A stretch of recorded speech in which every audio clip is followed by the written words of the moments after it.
Le soleil brillait de mille feux sur le parc, mais l'humeur de Liam était encore plus sombre. Lui et Alex construisaient une forteresse, mais lorsqu'une branche s'est cassée, Liam a laissé échapper une série de mots durs et blessants. « Tu es si maladroit, Alex !»« Tu gâches tout !» a-t-il crié. Alex s'est figé, les yeux écarquillés de douleur. L'air entre eux est soudain devenu froid et lourd. Sans un mot, Alex a fait demi-tour et s'est éloigné. La tête basse, ses pas étaient lents. Liam l'a regardé partir, s'attendant à se sentir victorieux. Au lieu de cela, une étrange sensation amère a commencé à grandir au fond de son estomac. Le parc ne semblait plus aussi lumineux et le silence laissé par Alex était plus assourdissant que les cris. De retour à la maison, Liam s'est assis à la table de la cuisine, le regard vide fixé sur ses devoirs. Il ne pensait pas aux mathématiques. Il pensait au visage d'Alex. Sa mère, Grace, a immédiatement remarqué sa tristesse.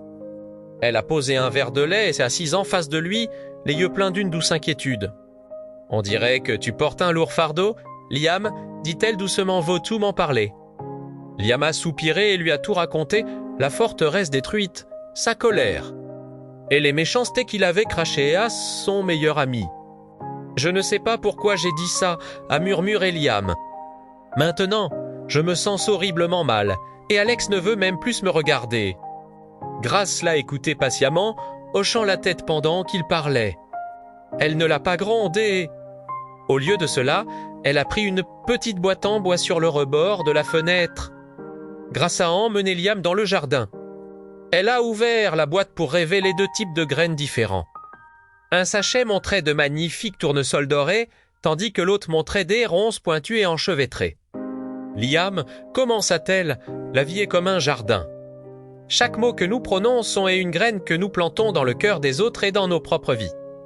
Grace a ouvert un petit livre et lui a lu un verset. Ce qu'un homme aura semé, il le moissonnera aussi. C'est tiré de Galates 6, fils 7. Elle a regardé Liam avec un air sérieux mais bienveillant. Quand tu sèmes des graines de colère et de méchanceté, ne sois pas surpris de voir des épines repousser et te piquer. Cette sensation amère dans ton cœur, c'est la récolte des mots que tu as semés aujourd'hui. Liam a fermé les yeux et a imaginé ses paroles comme des graines. Il s'est vu jeter des ronces sombres et piquants dans l'air. Dans son esprit, ces ronces se sont transformées en un mur d'épines épaisses et acérées qui se dressait entre lui et Alex. Il a réalisé qu'en étant méchant, il n'avait pas seulement blessé Alex. Il s'était construit une cage de tristesse. Il ne voulait pas vivre dans un jardin d'épines. « Comment puis-je réparer ça, maman ?» a demandé Liam. Grace lui a tendu le sachet de graines de tournesol. « Tu commences par arracher les mauvaises herbes, tu t'excuses auprès d'Alex. Ensuite, tu choisis de planter quelque chose de meilleur. Les mots gentils, la patience et le pardon sont des graines qui font pousser un jardin que tout le monde veut visiter. » Liam a serré les graines fermement.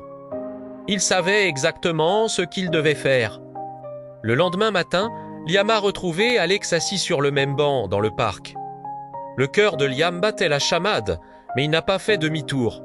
« Alex, dit-il d'une voix ferme, je suis vraiment désolé pour ce que j'ai dit hier. J'étais frustré, mais ce n'est pas une excuse pour être méchant. Tu es mon meilleur ami et je ne veux plus planter d'épines entre nous. » Alex a souri et a pris la main de Liam. « Merci, Liam, construire avec toi m'a manqué. » Alors qu'ils retournaient vers leur forteresse, Liam a senti le lourd poids se lever de son cœur. Il a réalisé que les mots gentils étaient comme des fleurs, plus il en donnait, plus son propre monde devenait beau. À partir de ce jour,